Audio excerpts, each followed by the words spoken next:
Hello, everyone, and thank you for joining us all today on this panel on the path forward to appraisal modernization. My name is Jonathan Kearns. I'm the Vice President at Ms. Mo. Joining me is Scott Rose. He is Chief Innovation Officer at Class Valuation. Maureen Yap, Vice President at National Fair Housing Alliance. And last but certainly not least, Jillian White, CEO of Appraisal Insights. Hello, everybody, and thank you for joining us today on this panel session. Hi, Jonathan. Right. Really excited about this panel. It's about the path forward to appraisal modernization. And there are a ton of initiatives going on to modernize appraisals right now. I'm just going to mention a few to start out with, and then I'm going to start asking you all questions about it and let you talk through some of it. First off, we have an initiative called that the White House started named PAVE, right? PAVE is first of its kind industry task force that has 13 different agencies involved, dedicated to ending bias in valuations and home valuations. The second one we have is, if you weren't familiar with it yet, the GSEs, Fannie and Freddie, have created a new uniformed appraisal data set, which also comes with a new reporting. So how we give information to the GSEs and thus the rest of the industry is drastically going to change over the next year to 3 years when they start it and then when they mandate it. And last but certainly not least is the joint rule issued by 6 different agencies around automated valuation models, AVMs, right? And talking about the things that they should be doing, bias in them, how the scores are built. So all of these different things are going on right now, and let's dig in a little bit more to those. If you weren't familiar with that UAD specification that the GSEs have been doing, they've been working on this since 2018, and they really want to make the form now a dynamic-driven data set. And make decisions, have the form actually be built dynamically based off of the type of house or property that's being evaluated. They've been working on this for quite some time, as I said, since 2018. They're in the middle of implementing it. It's going live late next year. And according to their website right now that they just updated in October, is going to be mandated late 2026. I know from working inside MISMO, there was a lot of changes that are going to need to happen inside the appraisal industry in order to accommodate these changes. It is a huge change on how data is collected and presented to them as well. We know PAVE has been making a lot of great progress lately as well, which we'll hear more about that. And then the appraisal data set that the joint rule is, they just issued the final rule earlier this summer, has to do with ensuring a high level of confidence in the estimates provided by AVMs, protecting against the malicious data, manipulation of data, conflicts of interest, right, on how that would be used. And so they haven't yet came out and said how they are going to enforce these and use these rules, but a lot of the industry has come together inside MISMO themselves and created the AVM work group to work on standards and best practices for exactly these challenges to work against these rules, or to work with these rules and help create standards around the needs for this aspect. And so with that, I would like to talk with Scott about, Scott, would you address the path forward around the success to date and using this information and things of how people are using valuations? Sure. Yeah. I mean, you mentioned uniform appraisal data set, going back to 2018, and really, going back to 2018 from an appraisal modernization perspective is really also when a lot of the test and learns began, where we started looking at ways to try and also help for appraiser capacity. Going back to 2016 was kind of the first time where we saw a spike in appraisal submissions going over 500,000 a month. And at the time, we had about 40,000 unique appraisers that were completing that work. And it really caused the first time where we ran into major issues trying to procure appraisals and keep transactions moving forward in the mortgage space. And so people really started thinking about this as we are, moving with appraisers retiring and running into these times, which of course then came again in 2020 and 2021, which we can talk about in a second. But 2016 is really what spurred those conversations to say, what can we do to try to help solve these problems? And so we started talking about ideas like the hybrid appraisal, where we separate the individual going to the property to collect information relevant to property characteristics to support appraisals and collateral review, and having appraisers work at their desktop. Things have advanced tremendously since then.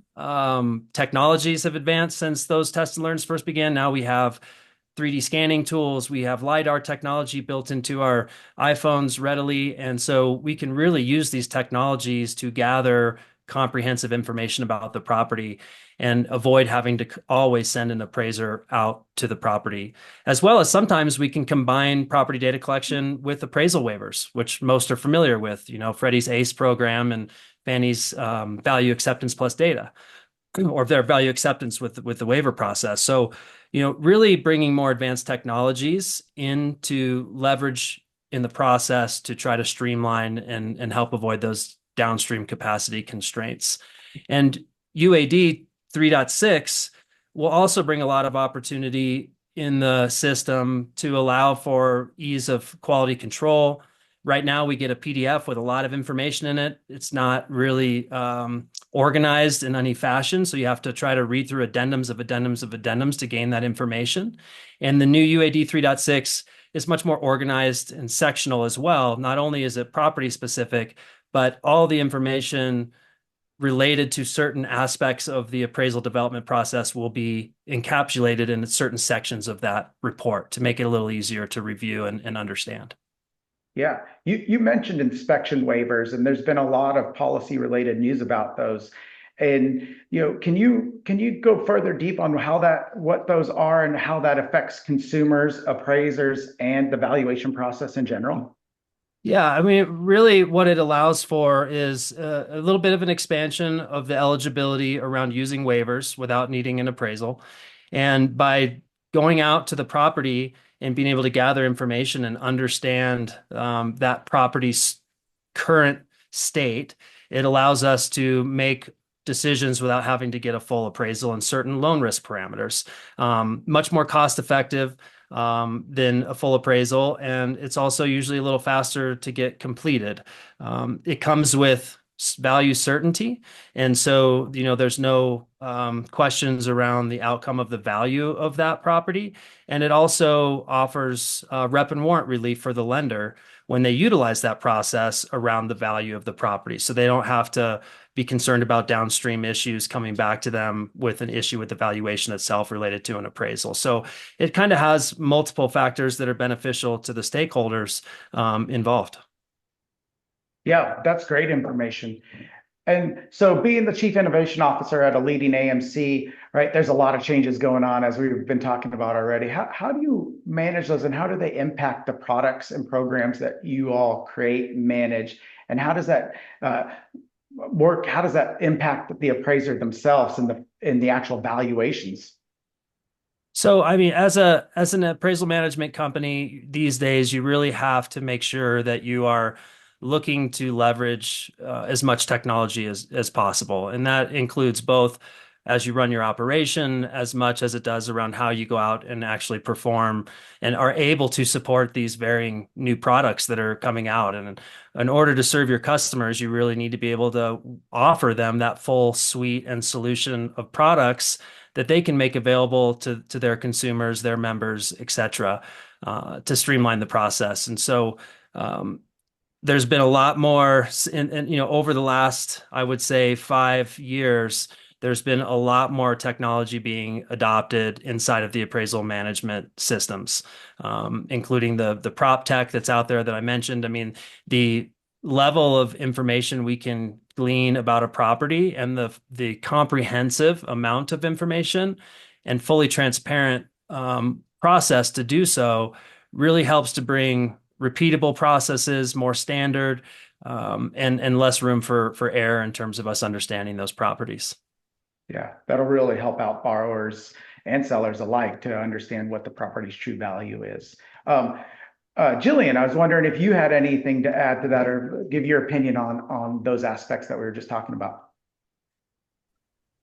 Yes. So I think at any point in time when the accuracy of the information that is both provided by the appraiser and used by the appraiser, it's going to substantially increase the credibility and the defensibility of that particular report.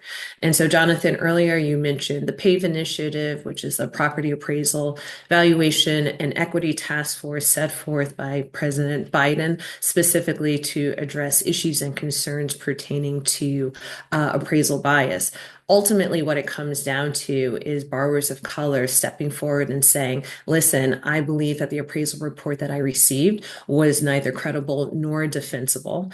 And so anything that is in place that enables the appraiser to be able to specifically point to where their data is coming from, how it is sourced, how they have the confidence that their comp selection or their measurements or their adjustments are in fact based in data and not just based off of this gut level or this is the way that I've been doing it for the past 20 years, therefore it's accurate.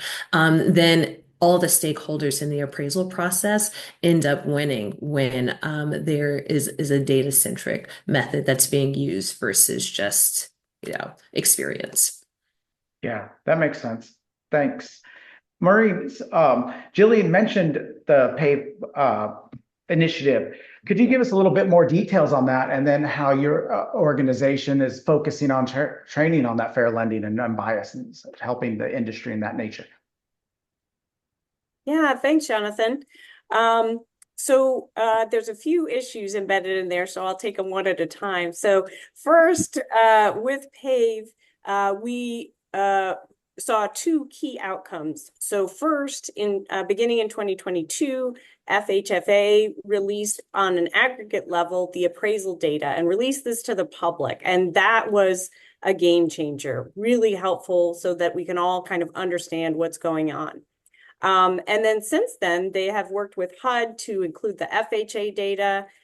They have released an analysis tool, and they've released several research papers looking at the data and helping us understand the extent to which there may be bias and what some of the potential causes could be. So kudos to those agencies for doing that. And then the second key outcome is in 2024, we saw HUD's FHA, Fannie Mae, and Freddie Mac, as well as the federal financial regulators, release the reconsideration of value guidance, which you mentioned at the top of the call. So this was really critically important so that consumers can feel like there's a consistent process regardless of their background. And then also lenders can understand the expectations that are in place. And finally, consumers can kind of understand their rights that they can raise during the transaction instead of having to file a lawsuit in federal court or with the HUD complaint. So the other thing that I kind of heard in that question was, how are we doing? And some progress has been made, but there's definitely room for improvement. So in March of this year, which was the anniversary of the PAVE Action Plan, NAFA and some other advocates released a press release identifying a few of the key priorities that we think that the agencies that form PAVE should really focus on.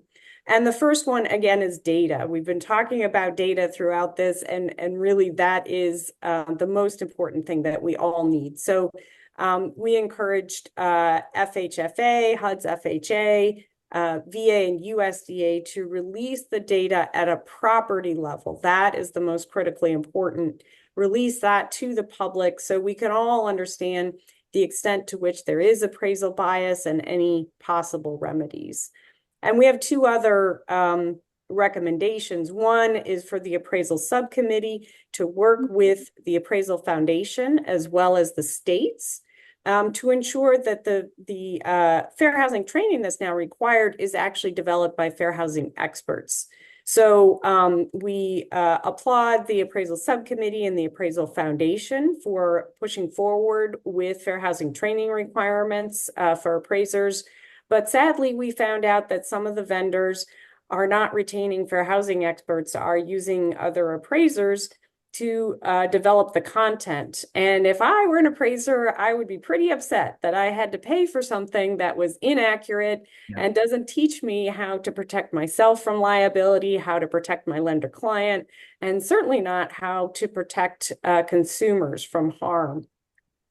So the third thing we think is that we recommend is that the appraisal subcommittee should work with the Appraisal Foundation to study and remove any discriminatory barriers to entry to the profession. And with respect to that, the most critical thing to look at is the supervisory appraiser requirement, which tends to kind of limit the number of people who can enter.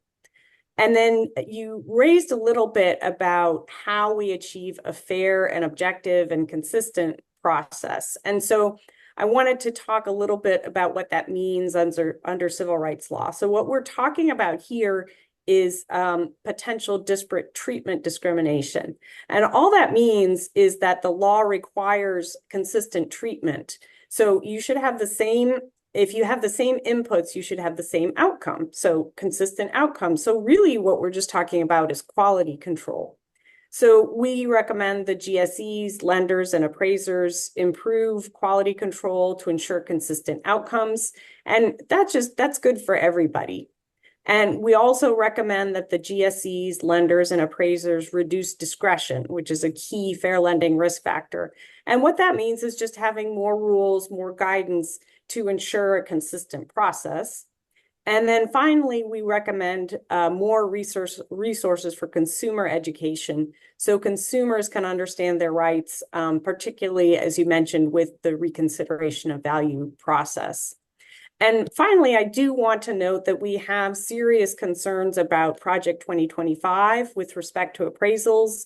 There is a plan there to dissolve the PAVE task force and to roll back any of the processes enacted as part of that PAVE task force. And so we don't think that this is the time to roll back processes. This is the time to have more processes and more standards. So NAFA and the other advocates would strongly oppose any of those plans. But the good news is we think that many in the industry understand the value of having standardization and processes. That's really where the industry is moving. And so regardless of actions through Project 2025, we think that industry players will continue to want more standardization, more data, more ways to ensure consistent outcomes. So thanks, Jonathan. Back to you. That was great information, Maureen. And so hitting on one thing on the PAVES, one of the key initiatives, right? Rooting out bias in home appraisals. And you talked a lot about that, but you talked about processes. Is the root of the problem, is it the data? Is it the humans usually? Is it the processes that the humans and the data, utilizing the data? Like what's the root cause of the bias? Yeah, great question. And I think it's an opportunity to talk a little bit more about the data and tech as well. So I think first is, so thinking about it, we have two buckets of concerns under discrimination law. One is disparate treatment, and that can be from automated systems or from, humans. And it can be error, but the law doesn't really look behind that. It looks at what was the treatment and were there different outcomes. So folks need to understand there doesn't need to be a smoking gun or some memo to file saying, appraisers for this group get a different view. If the outcome is different, that's a violation of law under the disparate treatment. But I think it bears talking a little bit about automated systems and the data that goes into them. Because I think some folks think that if we only had more automated systems, then we would get unbiased results. So I want to talk about the second theory of discrimination, which is called disparate impact. And what that means is it's a three-pronged test. One, that there's a facially neutral policy, so like the sales comparison approach, that has a disparate impact on a prohibited basis, like race. That can be okay if number two, there's a good what we could call a business justification. So for example, this policy, like the sales comparison approach, is predictive of the of the value, which there are questions about that. But let's say that it is. The third prong of that test is, are there less discriminatory alternatives? So turning back to automation and automated value models, valuation models, AVMs, we have two major concerns there. So one is when AVMs are used as part of a process, like an appraisal waiver process. So where AVMs perform really well is where there's a lot of data, especially for cookie cutter homes. And where do we see that? So we mostly see that in the suburbs, which tend to be majority white.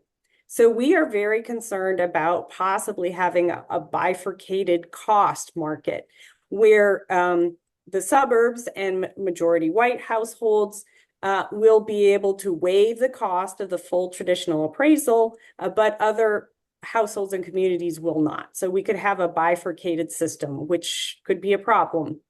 And then second, with respect to the AVM as a decision on the opinion of value, we have really serious concerns.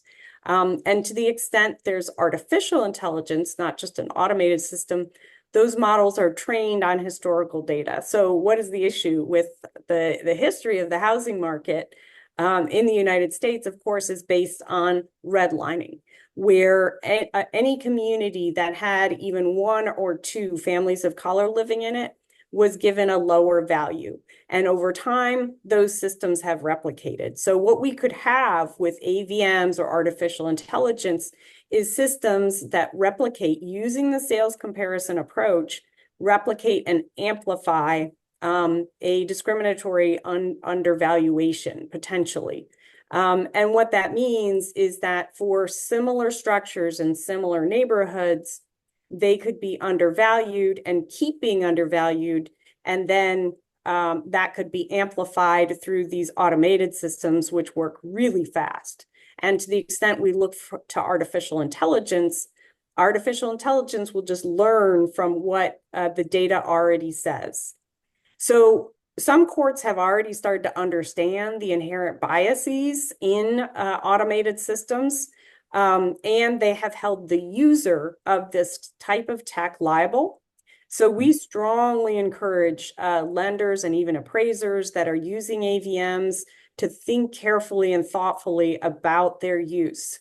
And most of all, to make sure that they do a disparate impact analysis and they look for any potentially less discriminatory alternatives. So that's what the law requires, and that's what advocates, plaintiffs, government agencies, and the courts will be looking for as we move to automated systems. Yeah, that was great information. Jillian, for you going on that same subject of trying to figure out how to eradicate the appraisal bias out of the industry, what the work that you've seen done and what's the work that really needs to still be done in order to get there? Mm-hmm. Well, going all the way back to appraisal basics, starting with USPAP, which is like the appraiser guidebook, and the preamble of USPAP, line number 6 clearly states that it's the appraiser's responsibility to protect the overall public trust. And so I think we can all acknowledge that over the past few years, the public trust has been eroded as there has been more attention and concern around bias and people of color being treated differently in the appraisal process. And so going back to the PAVE initiative, that's really the impetus for the creation of it to eradicate these biases. But to piggyback a little bit off of what Maureen was saying earlier about Project 2025 and how appraisals and appraisal bias are really in the crosshairs and the likelihood of the PAVE initiative going away. I think it's important to remember that even if the conversations around this topic are lessened or are stopped altogether, the public trust has still been eroded.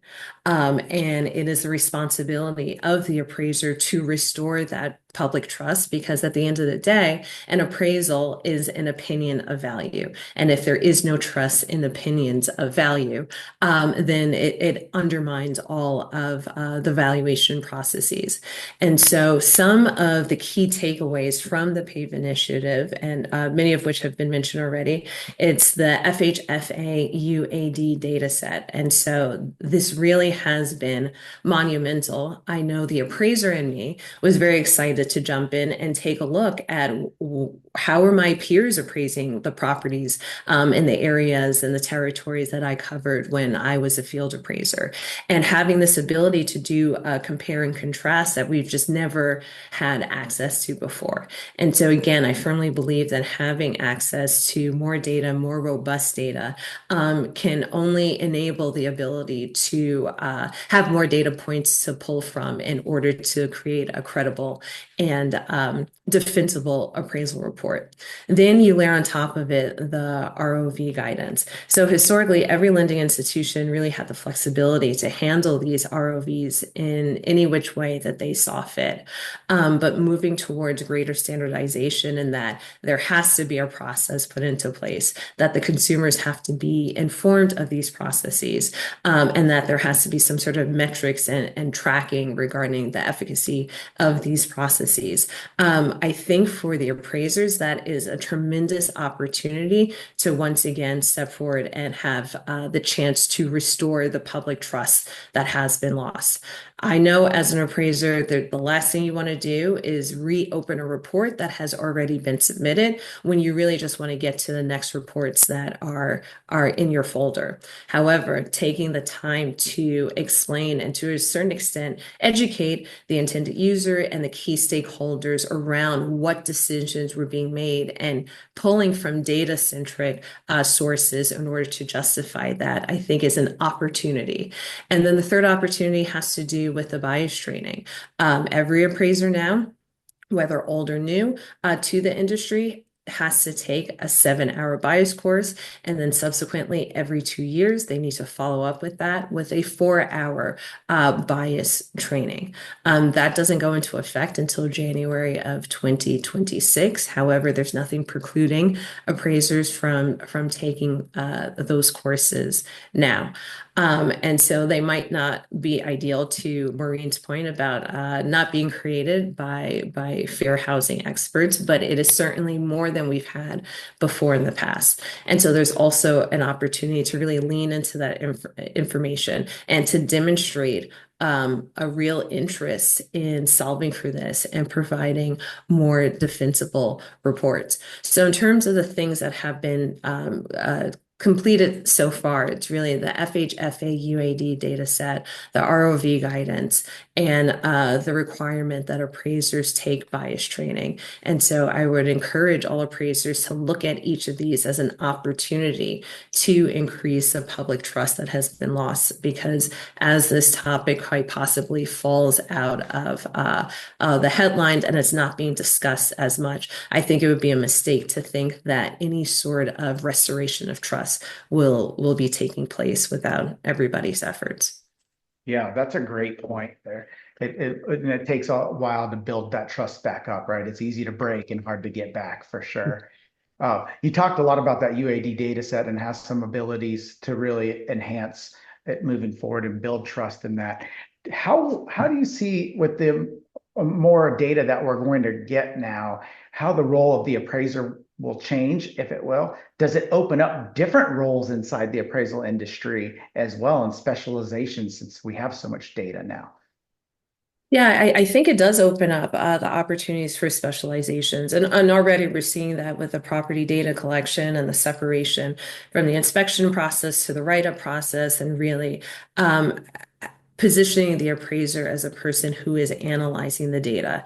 And I think in years to come, the appraisers who are really going to be able to navigate this new space and thrive in it are the ones who are going to be able to access the data, analyze it, and understand what sort of decisions need to be made based off of it, and then clearly communicate that to the intended users, the consumers, and all of the key stakeholders. And so historically, I think the role of the appraiser was kind of the person who collected all of the data and then presented it, whereas now it's really going to be more of an analysis and effective communication piece, so that people not only know, what the number is, but are able to trace back exactly where that number came from. And then if that's the case, that is a win across the board for all situations, because, when there's a bias claim, everybody touching that loan file loses. But when there is a credible and defensible appraisal report, a lot of these friction points immediately go away. That makes complete sense. Scott, what's your take on that? I think that, listening to both Jillian and Maureen, the important part for the appraiser, which I agree with completely, is ensuring what they're doing is providing credible and defensible reports. And, even just thinking of the consumer today versus what it was 10, 15 years ago with platforms like Zillow, right? Like consumers are pretty educated. They have all the data now to go through and look and understand their property. I laugh when my wife is looking at property. She's always kind of acting like an appraiser. She's looking what properties sold for and what's going on in that market area. And so appraisers have to understand that they have to provide enough information in their report to help folks understand how they're coming to their conclusions.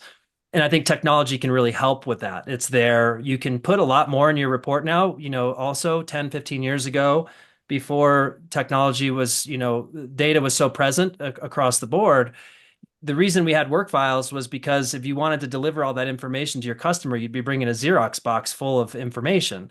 Well, in the digital era, we can include a lot more. You can provide links and other things to information that you've leveraged to come to your conclusions. And I think it's important that appraisers understand how they can leverage technologies to be both efficient and also help to provide more credible results. As we were talking earlier around property data, even from that perspective, one of the things that we've learned through that process over these years of testing is, like Maureen was saying, same inputs lead to the same outcomes. And what we know from using technology to collect property data is you can send 3 people out to the property and you can get the same results from all 3 people. And this is nothing against appraisers or anyone, but as humans, we are going to occasionally make mistakes with measurements or have different techniques in how we measure properties. So bringing standardization to how you report numbers of bedrooms, numbers of bathrooms, gross living area, and then having a complete digital twin to support those characteristics to go back to review and make sure you're getting all the information accurately about that property. And the last thing I'll say on it too is that there's a lot of opportunity here for the future in terms of how we can provide a better experience for all stakeholders. Even thinking of the fact that how a lot of this information can be captured at point of list so that you can streamline the appraisal process in a purchase transaction. And I think what we're going to start to see, hopefully over the next several years, is where kind of all these worlds come together. They're less verticalized and we can provide a streamlined, credible, repeatable process to our stakeholders. And that's what's really important, for each person, whether you're speaking of bias or not bias. You still, in order to have public trust, and anybody involved in a transaction deserves to have, credible tools being used to help support those conclusions. Yeah, that makes sense. Maureen, anything to add on that topic? Yeah, I think just a closing thought, supporting my panelists here. I think there can be reasonable disagreements on the potential extent of potential appraisal bias, but there should be agreement on improved processes and quality control. And so that's what we should aim for, and that's what we should focus on. Great. So last and final question for each one of you. Maureen, I'll go ahead and start with you. Okay, so you had your crystal ball and you say in 3 years what the appraisal process will look like and what will be the role and what has to happen in order to make that, or what doesn't have to happen maybe in order to make that happen. What do you see there?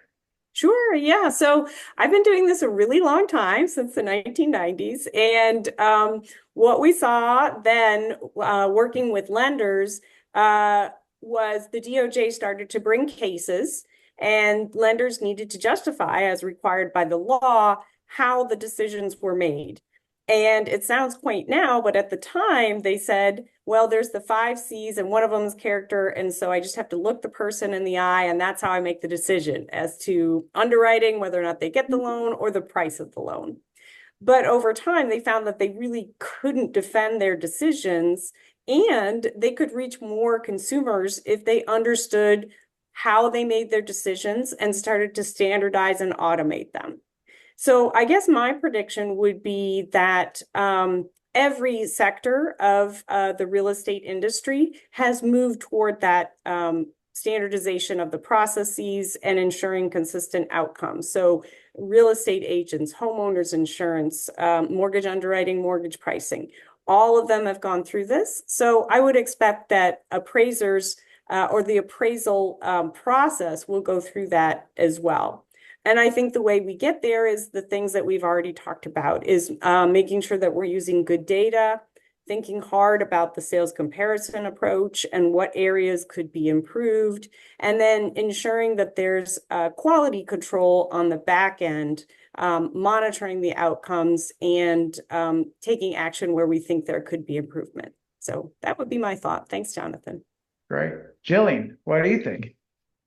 I think looking into the future, the amount of time it takes to complete an appraisal report is going to be greatly reduced just because of all of the data and resources available, and analyses that typically were done manually would now be automated. And then I also see the role of the appraiser shifting a bit to be more of the person to provide the narrative when there's an anomaly in the larger data set. So we have an outlier here, not quite sure what's going on. And then the appraiser coming in and kind of illuminating, oh, okay, here are the different market factors, or here's what's going on with this comp, things that our current technology can't really hone in on at this point in time. And so the skill set and the specialization of the appraiser, as I said earlier, I think is going to shift a little bit towards somebody who's able to take lots of disparate pieces of information and create one coherent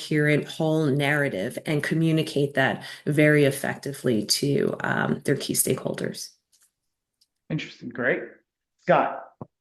Yeah, not surprising. Similar to Jillian, I think that the role of the appraiser becomes more interactive with the technology. Also thinking of Maureen's statements and the importance of just not letting technology models complete all of the outcomes, right? I think that the appraiser plays a really important role in deciphering that data and information and making sure the technology is being responsible and that you still have a human involved. And the reality is a lot of the United States housing stock is not cookie cutter, although there is quite a bit outside of, the in the suburban areas.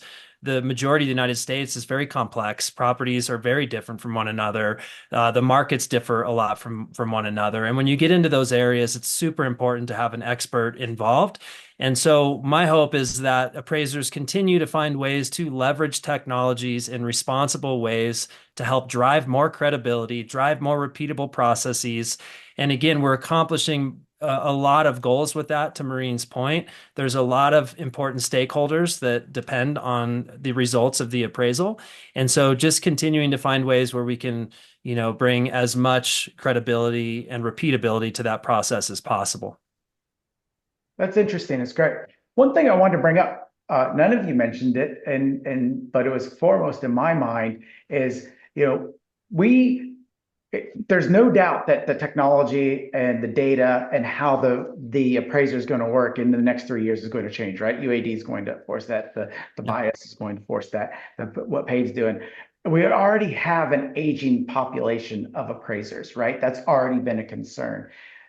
Do you think with this drastic change, that it will expedite our appraisers leaving the space, and then thus in a short term have an issue with the number of appraisers to be able to complete an accurate job, and then maybe have an issue of completing and being able to implement these new tactics?